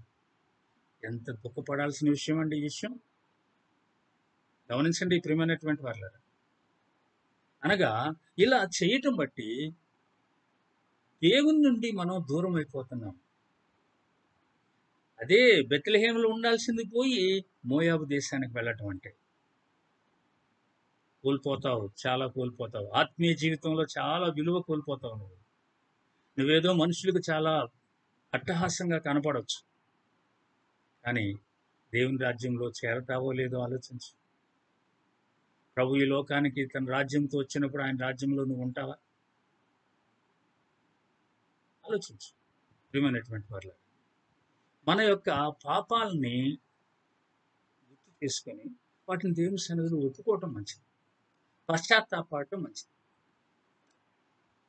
మోషే కూడా ద్వితీయోపదేశకాండం రాసేటప్పుడు ఆ పేరులోనే ఉంది ద్వితీయోపదేశము అనేది. అనగా అడవిలో ఒక జనాంగం అంతా చనిపోయారు, ధర్మశాస్త్రం తెలిసిన జనాంగం అంతా చనిపోయారు. ఇది క్రొత్త జనాంగం. గమనించండి, ఈ క్రొత్త జనాంగానికి ధర్మశాస్త్రం తెలియదు. అందుకని ద్వితీయోపదేశ కాండంలో మరలా ఆజ్ఞలు చూస్తాం మనం. తర్వాత ఆజ్ఞల యొక్క అర్థాలు చెప్పుకుంటూ వస్తాడు. తర్వాత ధర్మశాస్త్రం అంతా కూడా మరలా బోధించుకుంటూ వస్తాడు. ఎవరికి? క్రొత్త జనాంగానికి. గమనించండి. కాబట్టి అక్కడ మనము 28వ అధ్యాయంలో చూసినట్లయితే మొదటి 16 వచనాలేమో నువ్వు విధేయత చూపిస్తే ఆశీర్వాదం ఉంటుంది నీకు అని చెప్పుకుంటూ వస్తాడు. ద్వితీయోపదేశకాండం 28వ అధ్యాయం. తర్వాత 15 నుంచి 68 వచనాలు చూసినట్లయితే నువ్వు అవిధేయత కలిగి ఉంటే శాపం వస్తుంది నీ మీదకి అని చెప్పుకుంటూ వస్తాడు. గమనించండి ప్రియమైన వాళ్ళారా. కాబట్టి మనము అవిధేయత వైపు వెళ్ళొద్దు. మన అవిధేయత కలిగి దేవుణ్ణి మనము నిందించే స్థితికి వెళ్ళవద్దు. నేను ఇందాక చెప్పాను మీకు, దేవుడు ఎప్పుడు శోధించడు అనేటువంటిది నేను చెప్తున్న మాటలు కాదు అవి, అది దేవుని వాక్యంలో ఉన్నటువంటిదే. మీరు యాకోబు రాసినటువంటి పత్రికలో చదివినట్లయితే 12వ వచనం నుంచి దేవుడు ఎప్పుడు ఎవరినూ శోధించడు, దేవుడు శోధింపబడనేరడు, ఇవన్నీ చూస్తాము. అయితే ఎలా మనం చూసినట్లయితే మనమే పాపము బట్టి మనము అది మరులు కొల్పబడి ఏడవబడి గర్భం ధరించినట్టు పాపం పరిపక్వమై గర్భం ధరిస్తే అది మరణాన్ని కంటది అని చూస్తాం. గమనించండి ప్రియమైన వారు. ఒకసారి చదువుతామా యాకోబు పత్రికలో. నేను వాళ్ళ గుర్తు చేస్తున్నాను మీకు. యాకోబు పత్రికలో మనం చూసినట్లయితే అక్కడ ఏమంటాడు యాకోబు అనేది నేను మీకు చదవాలనిపిస్తుంది. శోధన సహించువాడు ధన్యుడు, అతడు శోధనకు నిలిచిన వాడై ప్రభు తను ప్రేమించు వారికి వాగ్దానం చేసిన జీవ కిరీటంతో. దేవుడు కీడు విషయమై శోధింపబడనేరడు, ఆయన ఎవరిని శోధింపడు గనుక ఎవడైనా శోధింపబడినప్పుడు నేను దేవుని చేత శోధింపబడుచున్నానని అనకూడదు. ప్రతివాడును తన స్వకీయమైన దురాశ చేత ఏడవబడి మరులు కొల్పబడిన వాడై శోధింపబడును. దురాశ గర్భం ధరించి పాపమును కనగా పాపం పరిపక్వమై మరణమును కనును. గమనించండి, పాపము పరిపక్వమై మరణాన్ని కంటదు. ప్రియమైనటువంటి వాడు, మనం పాపం దాచిపెట్టుకున్నాం అనుకోండి, ఒప్పుకోకుండా అది ఎప్పుడో ఒకప్పుడు బయటపడుతుంది అన్నమాట. ఆ తర్వాత మనం చాలా శ్రమ పడాల్సి వస్తుంది, చాలా కష్టపడాల్సి వస్తుంది. అందుకని చాలా మంది దాచిపెట్టుకొని అది బయటపడ్డప్పుడు వాళ్ళు ఏమనుకుంటున్నారంటే ప్రాణం తీసుకుందాము అని అనుకుంటున్నారు. గమనించండి ప్రియమైన వాళ్ళు, ప్రాణం తీసేసుకుందాం, గొడవ లేకుండా పోద్ది. పాపము పరిపక్వమై మరణమును కనుగొను. దురాశ గర్భం ధరించి పాపం కంటే పాపం పరిపక్వమై మరణమును కనుగొను. గమనించండి ప్రియమైన వాళ్ళ. కాబట్టి మనము దేవుని సన్నిధిలో మన తప్పిదాలను ఒప్పుకోవటం నేర్చుకోవాలి. జీవితం మారాలి అంటే, మన బ్రతుకులు మారాలి. మోయాబు వెళ్ళే బదులు మనం దేవుని సన్నిధికి రావాలి. ఎక్కడుండి? బెత్లెహేములోనే ఉండి, అనగా కష్టంలోనే ఉండి దేవుని సన్నిధికి రావాలి. పాపమును గూర్చి దేవుడు అవగాహన ఇస్తే పశ్చాత్తాపం. గమనించండి. ఆత్మీయమైనటువంటి అవసరతల కంటే భౌతికమైనటువంటి అవసరతలకి లేదా ఆత్మీయమైన కోరికల కంటే భౌతికమైనటువంటి కోరికలకి ఎక్కువగా ప్రాధాన్యత ఇస్తాం మనం. అంటే ఈ లోకంలో మనము భౌతికంగా చాలా సొఫిస్టికేటెడ్ లైఫ్‌కి అలవాటు పడ్డాం. అలా జీవించాలా అని అనుకుంటున్నాం మనం. కష్టం లేకుండా, నష్టం లేకుండా ఎప్పుడు గూడా మనము అంటే భోజనానికి లేని పరిస్థితి ఎప్పుడు రాలేదు. చాలా మందికి లేదు. ఈ దినాల్లో కూలి వాళ్ళకి గూడా లేదు ఆ విషయం. అలా. మనము ఈ దినాల్లో చాలా మందికి సహాయం చేస్తున్నాం వెళ్లి కదా! అయితే కొంతమంది బార్ షాపులు తెరిసారని చెప్పి ఆ లైన్‌లో నిల్చున్నటువంటి వాళ్ళు చాలామంది ఈ కూలి నాలి చేసుకుంటున్నటువంటి వాళ్ళే తాగుతున్నారు మళ్ళా. కూలి నాలి చేసుకొని వాళ్ళకి కష్టమవుతుందనే ఉద్దేశంతో మనం ఏం చేశామంటే వాళ్ళకి సహాయం చేయటం మొదలుపెట్టాం. గమనించండి. ఎందుకు ఈ విషయాన్ని జ్ఞాపకం చేస్తున్నానంటే నేను భౌతికమైనటువంటి అవసరతల కొరకు, కోరికల కొరకు ఎక్కువగా తాపత్రయపడుతున్నాం. మానవుని యొక్క నిజస్థితి. విశ్వాసులైనటువంటి వారు కూడా భౌతికమైన జీవితాన్ని కొరకు ఎక్కువగా తాపత్రయపడుతున్నారు. గమనించండి.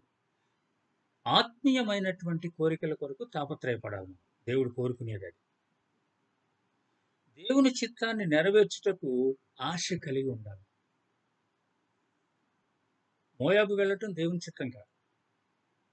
బెత్లెహేములోనే ఉండి దేవుని మీద ఆధారపడటం దేవుని చిత్తం.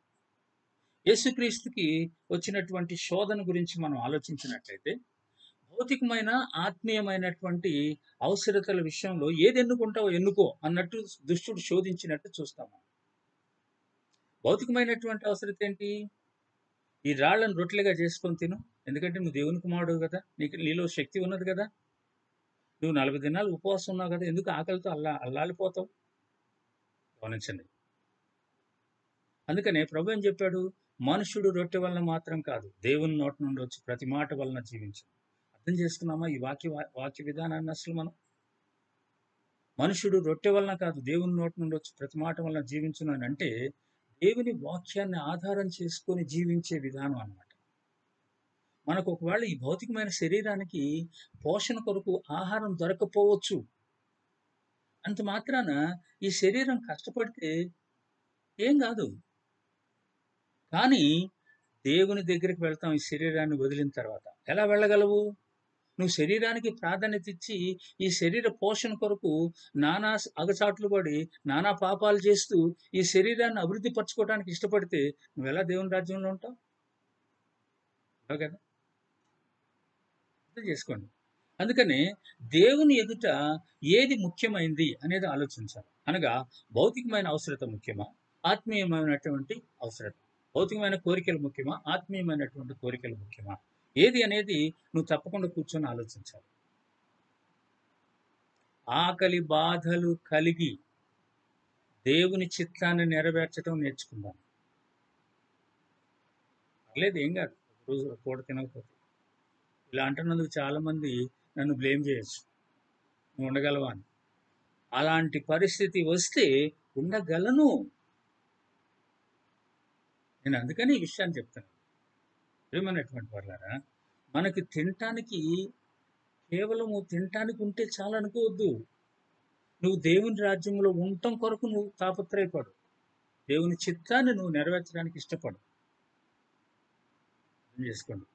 ఏశావు భౌతికమైనటువంటి అవసరతల కొరకు ఆశీర్వాదాలను పోగొట్టుకున్నాడు. తిండి కొరకు, చిక్కుడు కూర కొరకు, చిక్కుడుగాయ కూర కొరకు. గమనించండి. మన బ్రతుకుల్లో కూడా చాలా సార్లు మనము ఆ విధంగా దేవునికి దూరం అయిపోతున్నాం. అర్థం చేసుకోండి. ప్రియమైన వాళ్ళారా, భోజనం చేయొద్దంటలేదు నేను. కానీ భోజనం కొరకు జీవించొద్దు. జీవించటం కొరకు భోజనం చేయి.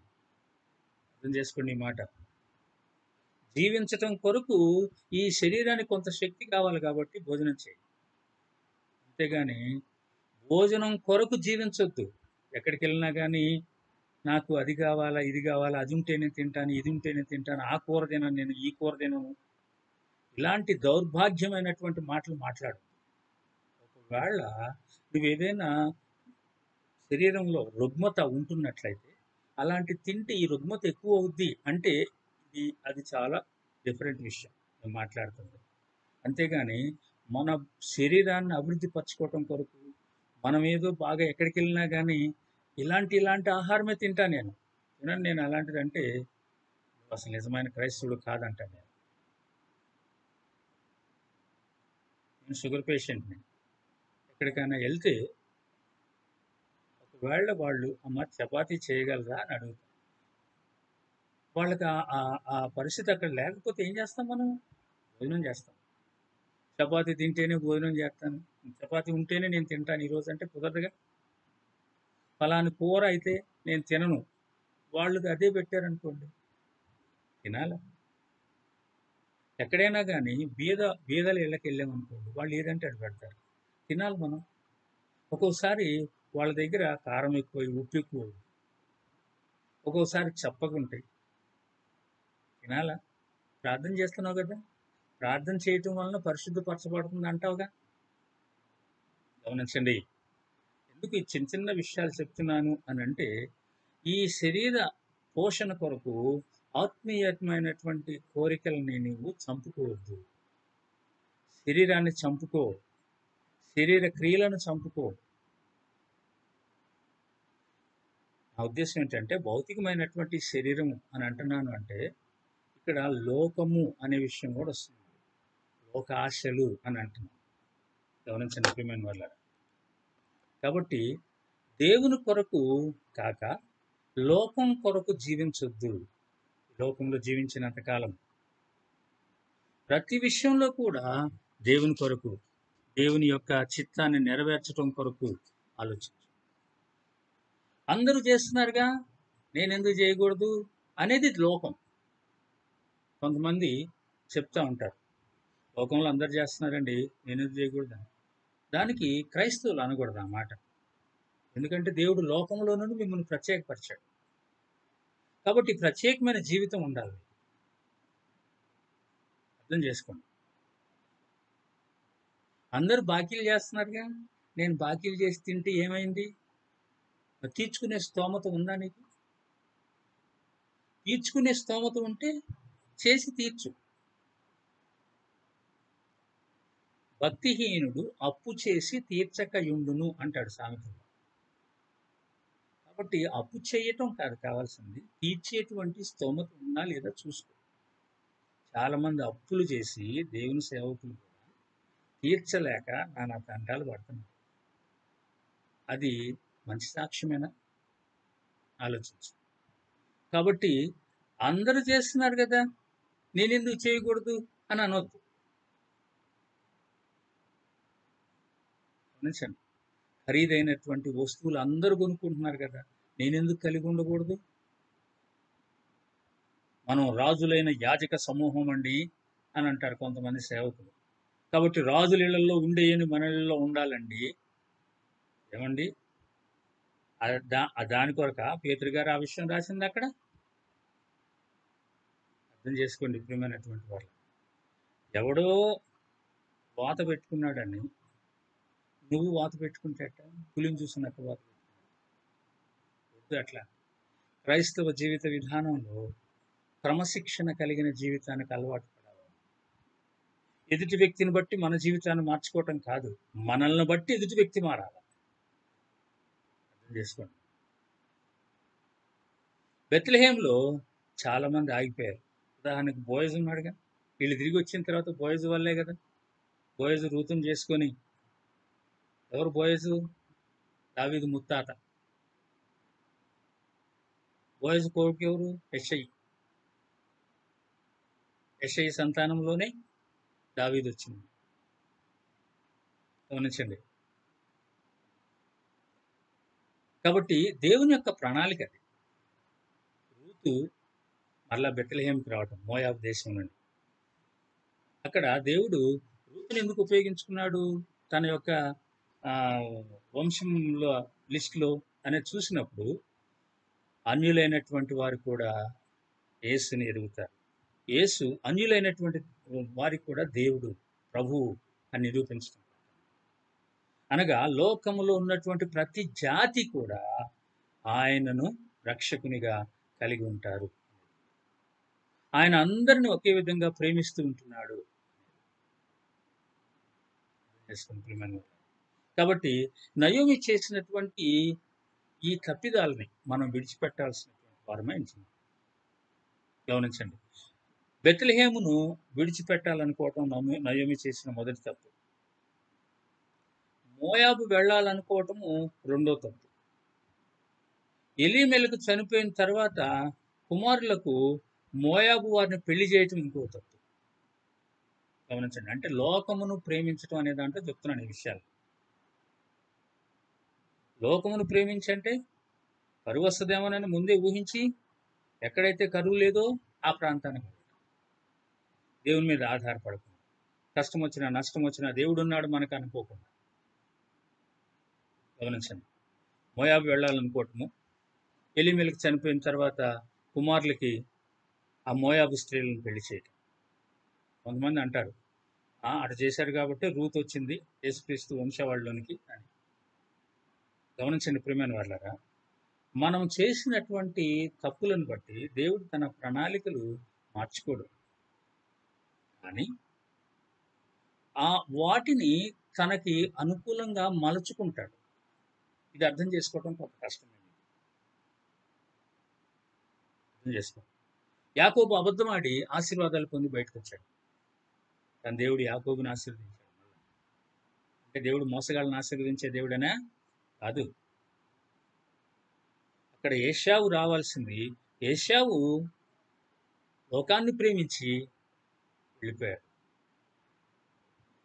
యాకోబు అబద్ధమాడి ఆ యొక్క ఆశీర్వాదాన్ని పొందినా కానీ దేవుడు ఆ మోసం చేసినటువంటి ఆ క్రియని ఉపయోగించుకొని యాకోబుని తన వైపు తిప్పుకున్నాడు. అందుకనే అక్కడ మనం గమనించేది ఏంటంటే, యాకోబుతో దేవుని దూత పోరాడాడని, యాకోబు యొక్క తొడగూటి విరిగిపోయిన దాకా అతనితో పోరాడాడని, ఇవన్నీ మనం చూస్తున్నప్పుడు దాని యొక్క అర్థాన్ని సరిగా గ్రహించినట్లయితే దేవుడు ఎప్పుడు కూడా మోసగాళ్ళని ఆయన ప్రమోట్ చేసేటువంటి దేవుడు కాదు, ఒప్పుకునే దేవుడు కాదు. కానీ వాళ్ళ జీవితాలు మార్చి ఆయన వైపు తిప్పుకునేటువంటి దేవుడు అన్నమాట. అర్థం చేసుకోండి ఆ విషయాన్ని.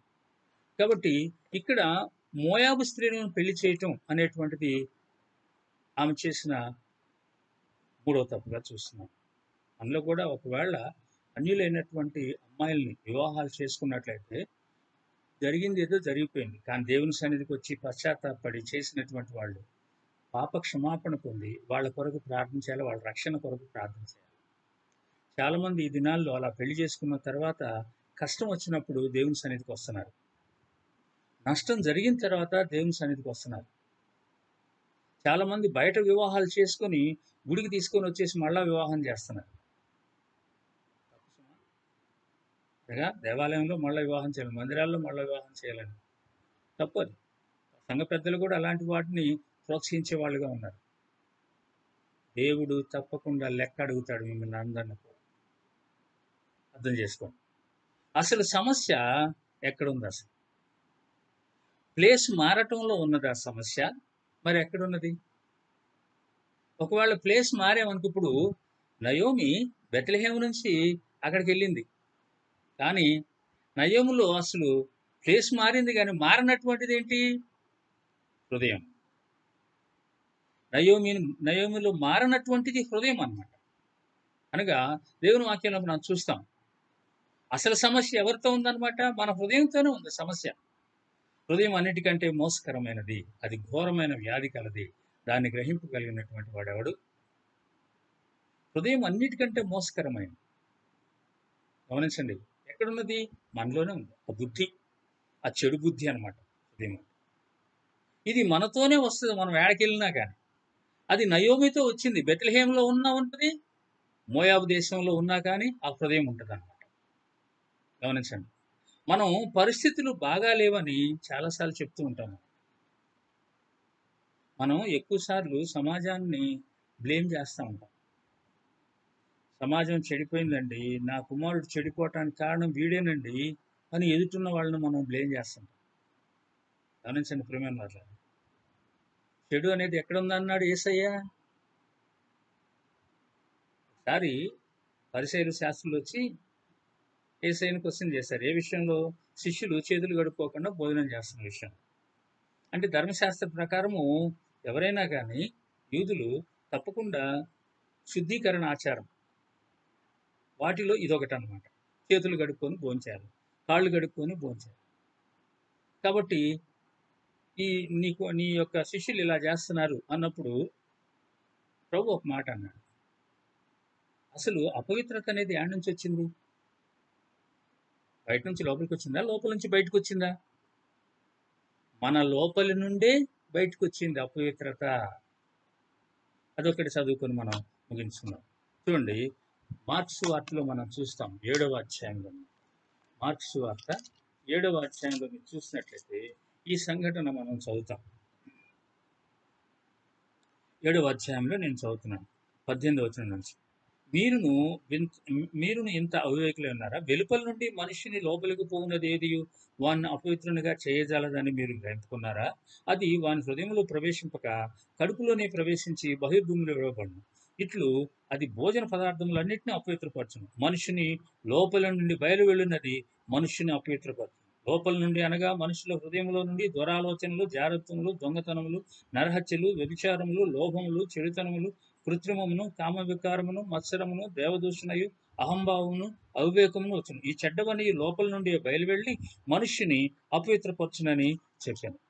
గమనించండి ప్రియమైన వాళ్ళ, ఈ యొక్క క్రియలన్నీ ఎక్కడి నుంచి వచ్చినాయి? బయట నుంచి లోపలికి రాలేదు, లోపల నుండి బయటకు వచ్చినాయి. అంటే మనం సమాజం నన్ను చెడగొడుతుంది కాదు, మనం చెడిపోయాము. మనం అందరం కలిసి సమాజాన్ని చెడగొడతాం, అంటే వేరే వాళ్ళని చెడగొడుతున్నామని అర్థం అన్నమాట. గమనించండి ప్రియమైన వాళ్ళ. అందుకనే పరిస్థితుల నుండి పారిపోయేటప్పుడు మన చెడ్డ హృదయాన్ని మనతోనే తీసుకుని వెళ్తున్నాం. అర్థం చేసుకోండి. చాలాసార్లు యవనస్తులు ఎవరో మోసం చేశారని పారిపోతూ ఉంటారు, ఎక్కడికి? చచ్చిపోవటానికి. గమనించండి, వాళ్ళలో ఉన్న చెడ్డ బుద్ధితో వాళ్ళు చచ్చిపోతారు. బయట నుంచి వచ్చింది కాదు అది, వాళ్ళలో ఉన్న చెడ్డ బుద్ధి. చచ్చిపోవాలనే కోరిక ఆడి నుంచి వచ్చింది? నీలో ఉన్నటువంటి చెడ్డ బుద్ధి. దుష్టుడు దాన్ని ప్రేరేపిస్తూ ఉంటాడు. అర్థం చేసుకోండి ప్రియమైనటువంటి వాళ్ళు. కాబట్టి స్థలం మారొచ్చు, కానీ హృదయం మారాలి. హృదయంలో మార్పు లేనప్పుడు నువ్వు ఏ స్థలంలో ఉన్నా కానీ నువ్వు ఇతరులకి చెడుగానే ఉంటావు. నీ హృదయంలో మార్పు వస్తే నువ్వు ఎక్కడున్నా కానీ ఆ యొక్క స్థలాన్ని నీకు అనుకూలంగా మలుచుకుంటావు. ఎందుకంటే నీ హృదయంలో మంచి ఉన్నది కాబట్టి. నీ హృదయంలో చెడు పెట్టుకొని నువ్వు ఎక్కడికి వెళ్ళినా ఆ ప్రదేశాన్ని అంతటిని చెరిపివేస్తావు అన్నమాట. నయోమి ఏం చేసిందంటే తన హృదయంలో చెడుతోనే బెత్లెహేము నుండి మోయాబుకి వెళ్ళింది. అందుకని అక్కడ కుమారులకి మోయాబీయులను పెళ్లి చేసింది. దేవుడు ఒక బుద్ధి చెప్పి యువతలు తీసుకొని వచ్చాడు రూతుని. కాబట్టి ఎక్కడున్నా కానీ అదే పాపం, అవిధేయత,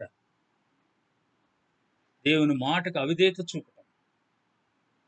ప్రేమైనటువంటి వాళ్ళారా, రూతు మొదటి అధ్యాయంలో ఉన్న విషయం ఇదంతా ఈరోజు నేను మాట్లాడింది.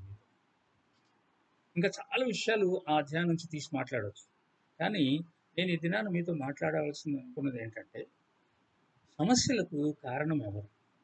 సమస్యల నుండి మనం పారిపోతున్నాము. పారిపోవద్దు, ఎదుర్కోవాలి. ఎలా?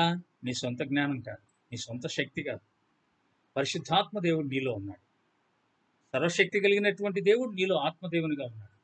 ఆయన ద్వారా ఎదుటి ఉన్నటువంటి పాప శక్తులను ఎదిరించు. ఈ శరీరంలో ఉన్నంత కాలము మనలో ఈ యొక్క గుణము పోరాడుతూ ఉంటుంది ఎప్పుడు, అనగా పడిపోయే పరిస్థితి వస్తూ ఉంటుంది. కానీ దేవుని మీద ఆధారపడ్డప్పుడల్లా విజయం వస్తుంది మనకి. గమనించండి. కాబట్టి పరిస్థితుల నుండి పారిపోవద్దు, ఆగి ఎదిరించు. పారిపోవటం జవాబు కాదు పరిస్థితులకి, సమస్యలకి మనం పారిపోవటం జవాబు కాదు. హృదయాన్ని మార్చుకో, దేవుని సన్నిధికి వచ్చి పశ్చాత్తాపడు, పరిశుద్ధంగా జీవించడానికి ఇష్టపడు. పాపాన్ని చేయకుండా దేవుని కొరకు నిలకడగా జీవించు. మనం చేయకుండా ఉండలేం, కానీ పరిశుద్ధాత్మ దేవుడు మనలో ఉండి మనం చేయకుండా ఉండటానికి సహాయపడతాడు ఆయన. మనకు పరిశుద్ధ జీవితం ఇవ్వటానికే పరిశుద్ధాత్మ దేవుని వరంగా మనలో ఉంచాడు ఆయన. మనం ఎందుకు పాపం చేయలేము? కారణం ఏంటంటే మన స్వశక్తి కాదు, పరిశుద్ధాత్మ దేవుడు మనలో ఉండి మనకు ఆ జ్ఞానాన్ని ఇస్తాడు. పాపం నుండి దూరంగా పారిపోయేటువంటి శక్తిని ఇస్తాడు. ప్రియమైనటువంటి వారులారా, ఈ సమయంలో వాక్యం ముగించే ముందు మన జీవితంలో సమస్యలకి జవాబు మనం వెతుక్కోవటం కాదు, యేసయ్య దగ్గరికి రండి. యేసయ్య నీకు విజయాన్ని ఇస్తాడు. బెత్లెహేములోనే ఉండు, కరువుని ఎదుర్కో, నీ సమస్యను ఎదుర్కో. మోయాబుకు వెళ్ళి వేరే సమస్యలు తెచ్చుకోవద్దు. ఉన్న ప్రాంతంలోని ప్రభు కొరకు గొప్ప సాక్షిగా జీవించు. నువ్వు ఎక్కడున్నా నీ హృదయం మారితే నువ్వు ప్రభు కొరకు సాక్షిగా ఉంటావు. దేవుని స్తోత్రం. ప్రార్థన చేసుకున్నాం. ప్రేమ కలిగిన తండ్రి, కృపగలిగిన ప్రభువా, వాక్యం విన్నటువంటి నీ బిడ్డలు చక్కగా నీ వాక్య సత్యాలను గ్రహించడానికి దేవా, ఎక్కడైనా సమస్యలు ఉంటే సమస్యకు మరి అసలు కారణం ఏంటో తెలుసుకొని, ఒకవేళ మా యొక్క పాపమే దానికి కారణంగా ఉన్నట్లయితే నీ సన్నిధికి వచ్చి క్షమాపణ పొంది నీకు మహిమకరంగా పరిశుద్ధమైనటువంటి జీవితం జీవించడానికి నీ కృప మాకు దయచేయమని మమ్మల్ని నీ చేతికి అప్పగించుకుంటూ యేసుక్రీస్తు నామం పేరట స్తుతించి ప్రార్థించి వేడుకుంటున్నాం తండ్రి. ఆమేన్.